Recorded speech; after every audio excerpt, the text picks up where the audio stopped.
Welcome to another episode of the Doctors Building Wealth podcast. In today's podcast, we're going to be talking about how to achieve unconditional happiness. And we chose this topic because we think it's so important to think about your happiness and to improve your happiness over time. Happiness is really a habit that you build, and it's also something that really affects your whole health.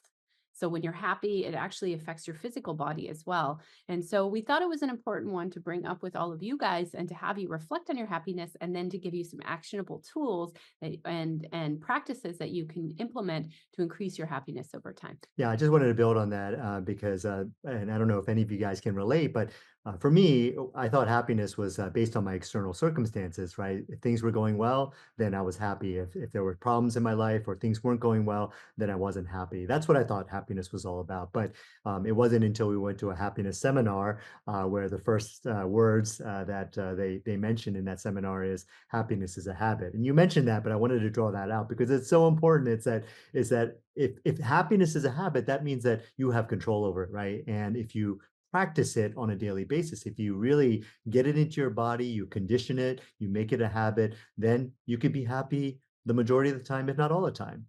Yeah, so happiness isn't something that happens to you. It's something that you choose and something you cultivate. So, we wanted to start out this episode by asking you, how happy are you right now? And how happy are you generally throughout the day, right? How would you rank it, your happiness level on a scale of 1 to 10? If we asked you to, on an average day when you're going to work, like what does your happiness scale look like?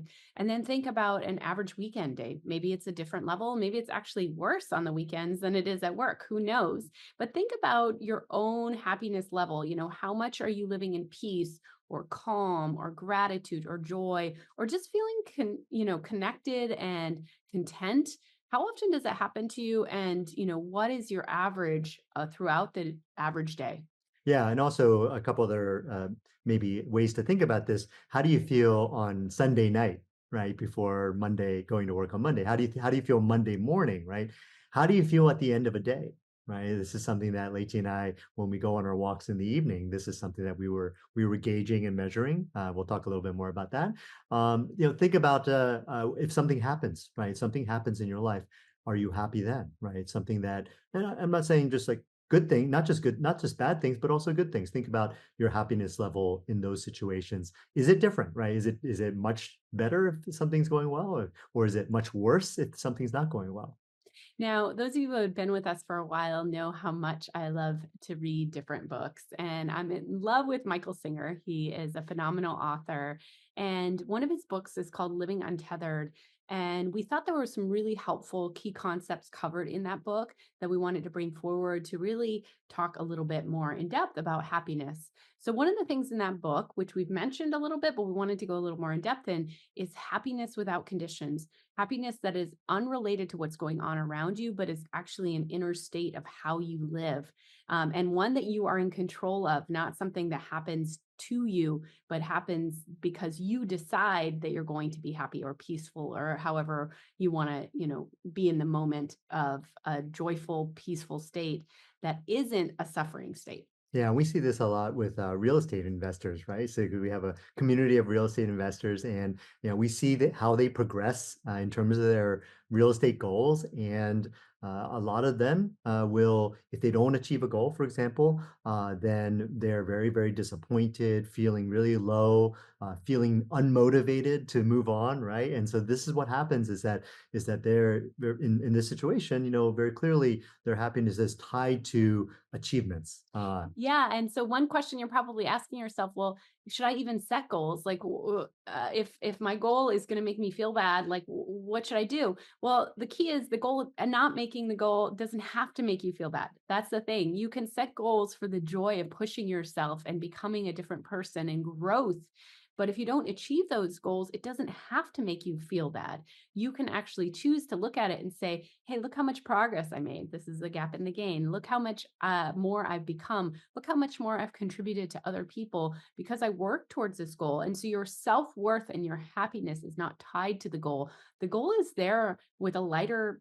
It has a lightness right to it because it's not heavy. It's not that you have to achieve the goal to be happy. It's you're going to be happy no matter what. But the goal is just kind of more of a fun effort to kind of push yourself.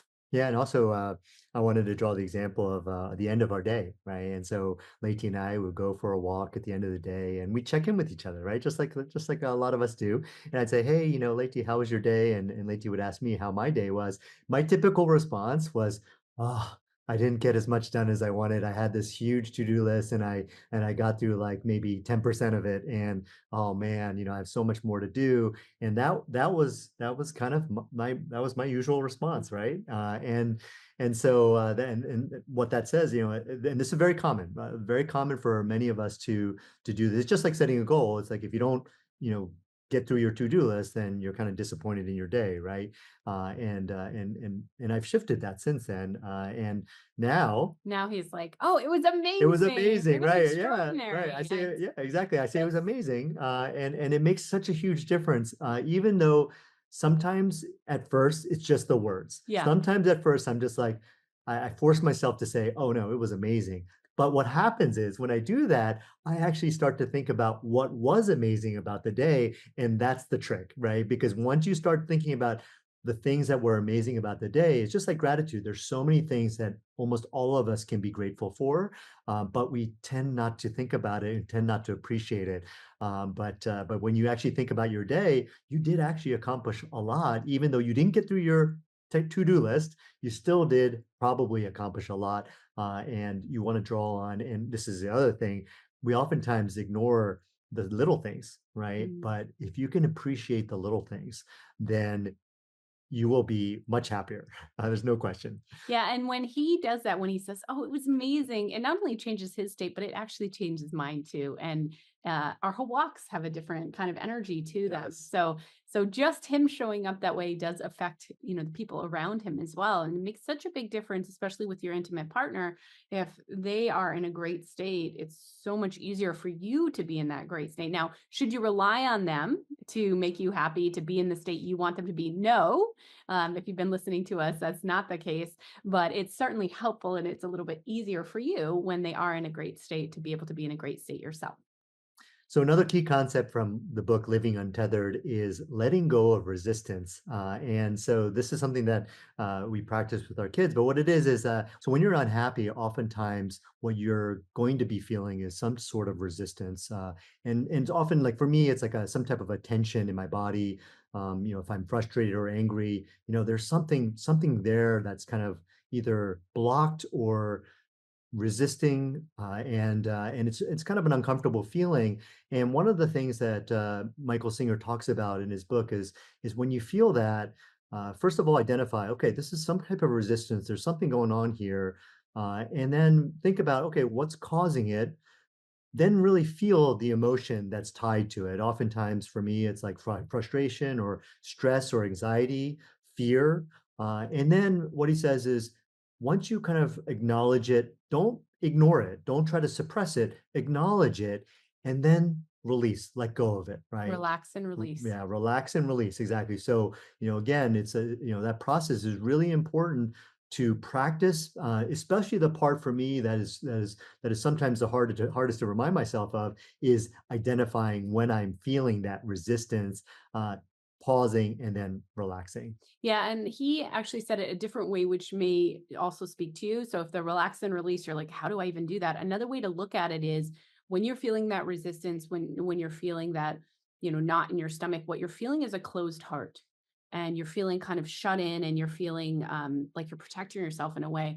And the relaxing and releasing is opening your heart back up and being in love with life and being open, and I think so many of us close our hearts when somebody, says something to us that we don't like, or we're having an argument with our spouse, or we're having a tough time with our kid. They're not listening to us. We close our hearts, and that's that feeling that you have that is so heavy, and it really isn't a feeling of happiness, right? It's a feeling of tightness, of tension, of frustration, of anger or anxiety or whatever it is. And if you can breathe, if you can relax and release, and you can think about opening your heart back up to that individual and that situation, that may just be another way that's helpful to think through it. Yeah, and this is actually something that we use with our kids, and this is also tied to a really great book by the Gottmans called "Raising an Emotionally Intelligent Child."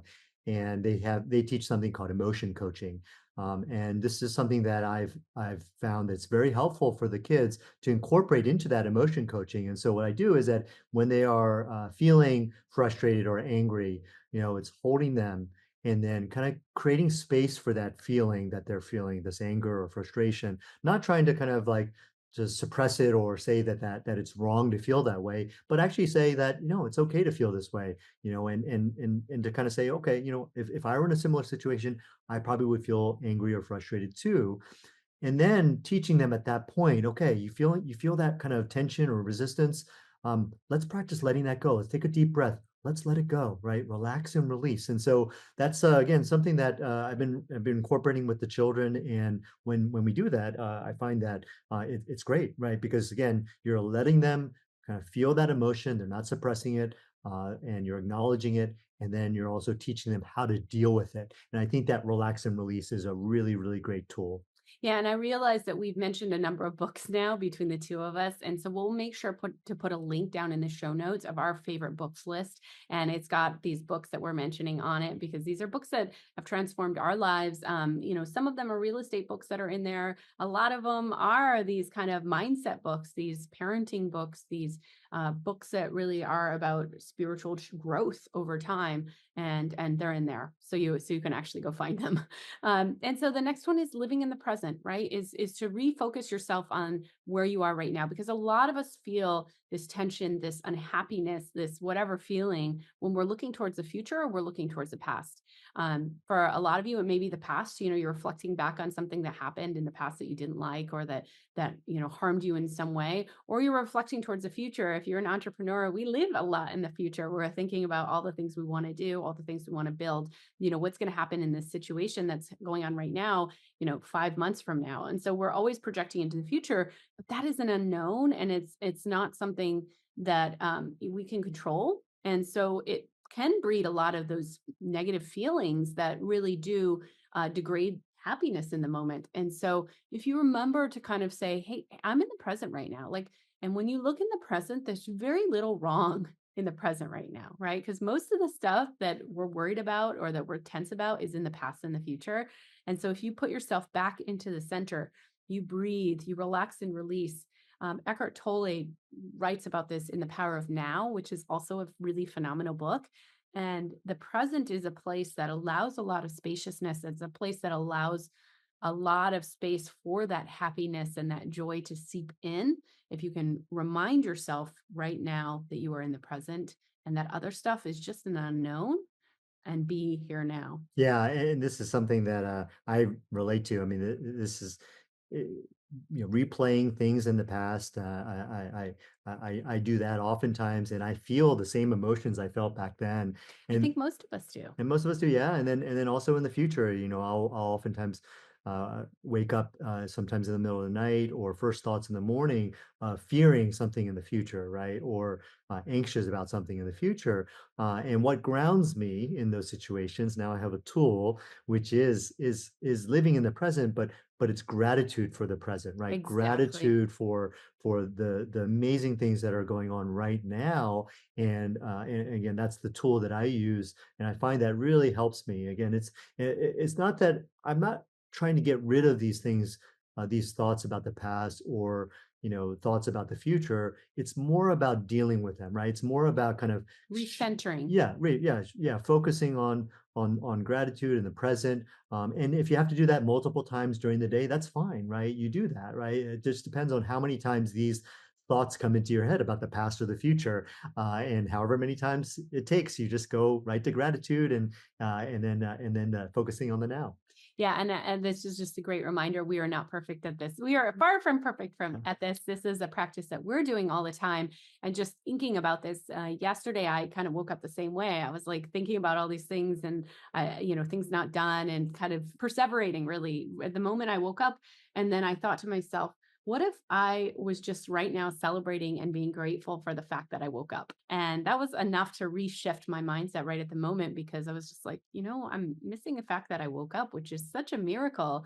Someday you're not going to wake up. So why not, celebrate those little things? And Michael Singer has a really great chapter in that book actually on death as a teacher, and using that concept of death, of like, someday I'm not going to wake up, to make sure that you are centered in gratitude now, because what makes this life so beautiful is partially that it's not forever. And that gives the sweetness to it, because if you always got what you want, life, you never had any challenges and you lived forever, you would not appreciate it to the level that you're potentially able to do if you look at it, and you're in the present, and you are grateful for those things, like just simply waking up. Now, I wanted to tie all of this back to, real estate investing and the reason why so many people in our audience are, investing in real estate, building businesses, and what a lot of you are doing is you're really going for that freedom, not just financial freedom, but also freedom of time. And one thing that I wanted to mention is that it is this type of practice is so important, so that you can enjoy this journey, right? So that you don't have this arrival fallacy of you get there, you have this, all of a sudden you finally have this financial freedom. It took you however many years, and now you're supposed to be, fulfilled and happy, and ultimately that's not how it That's works. not how it Yeah. works. We can tell you because we had that arrival fallacy too. Like someday we're going to get to financial freedom, and everything's going to be great. And the fact is, you get there and then you want more, and then you set new goals and you have new dreams, and so you never actually fully arrive, because you will always set a new bar. And so you really have to enjoy the journey along the way, knowing that when you arrive to whatever your goal is right now, you will set a new goal, and you will need to, because otherwise you will lose your purpose. Yeah, and I just give you a personal example. Like, so I used to have dominant emotions of feeling pissed off, frustrated, angry, and when we achieved freedom, I was the same. I had my dominant emotion was pissed off, frustrated, angry, right? And it wasn't until I shifted that to things like gratitude and joy and peace and confidence, right? These are and curiosity. You mentioned.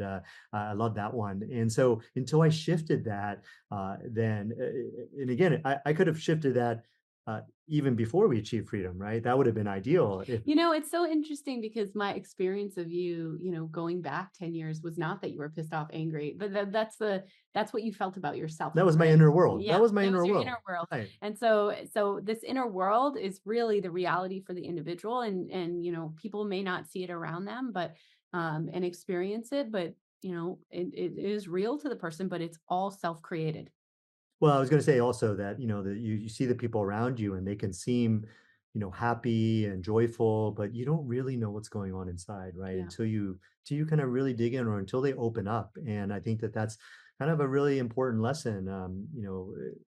Again, we've known people who were very depressed, didn't show it on the outside, but they were very, very depressed. And so again, it's just yeah, this is all about the inner world, and addressing that inner world. And again, one reason why we're doing this episode, we want to make sure that you guys are, even if you haven't achieved that real estate goal, or business goal, or whatever, we want to make sure that you guys have that fulfillment and happiness along the journey. And if you can do this, this is really the key, right? If you can achieve this, then once you do achieve that, then you will be not only free, but you will also be happy and fulfilled. And you'll be happy along the journey. You'll enjoy the journey. So, just putting all of this together in some actionable steps, some of which we've already mentioned, but we wanted to mention a couple more. So, think about your current happiness level. Think about rating it from a 1 to 10. Think about it and how it changes throughout the week, or depending on which location you're at. Think about your thoughts and be aware of your thoughts as much as you can. Are you telling yourself stories about what you didn't get done, like Kenji was? Or are you telling yourself stories about the progress you did make and how it was the most important progress, and you move things forward, and that's really phenomenal. So you're choosing your thoughts and be aware of them. Have that practice of letting go, the relax and release, or the thinking about keeping your heart open, not closing your heart. And that's, again, an awareness as well as a practice that you can do, and you will not be perfect at it, and it's okay. You'll get better and better over time as you practice it. And then finally, using that anchor of being in the present. Think about, where you are right now. Take a few deep breaths and be where you are. And you'll find that a lot of those things that you're worried about are the past or the future. And you may not even, the future stuff, you can't even control anyway. So want to be in the present and find that joy in the moment. And then the most beautiful things are there. You miss them all along. It's your kids smiling. It's a really great meal. It's sitting around the dinner table. It's walking and watching the sunset. It's literally just watching the breeze in the leaves of, a tree outside your window. Every moment is absolutely gorgeous if you are in the present and you're aware and you're awake and you're out of your brain. It's Yeah, really beautiful it is every beautiful. single moment. Yeah, what you want to do is, get into a practice of magnifying those little things, right? And really appreciating them, because there's so many of those little things, and we're calling them little things, but they can become big things. And that's how you enjoy the journey along the way. You enjoy every morning that you have coffee. And Mhm, it doesn't matter if there's 10 million in the bank or there's, 100,000 in the bank. You're still having this beautiful coffee. You're sitting on the couch and you're getting to breathe fresh air and your kids are playing around you. And that's enjoying the journey along the way. mhm, Okay. Well, hopefully you got some pointers out of this episode about achieving happiness and living more of your life in a happy state and how much it is a practice. If you really like this episode, make sure to share it with a friend and subscribe to the podcast, and we'll see you next time.